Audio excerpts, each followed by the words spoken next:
Меня зовут Ксения Собчак в среду объявила о решении баллотироваться в президенты России. По ее словам, она намерена стать кандидатом против всех. И эта формулировка стала главным лозунгом ее кампании. Даже сайт носит соответствующее название. Вместе мы очень сильны. Что бы они ни обещали, за что бы они ни выступали, мы выступаем против. Против них. Против всех.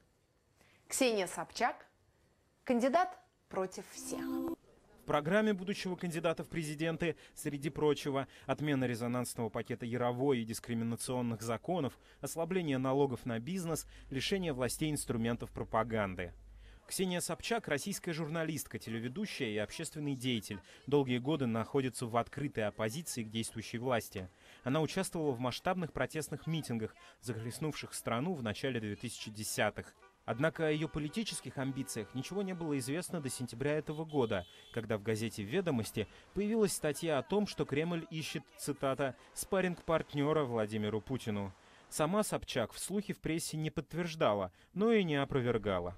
Алексей Навальный, одна из ключевых фигур российской оппозиции, возможное выдвижение Собчак резко раскритиковал.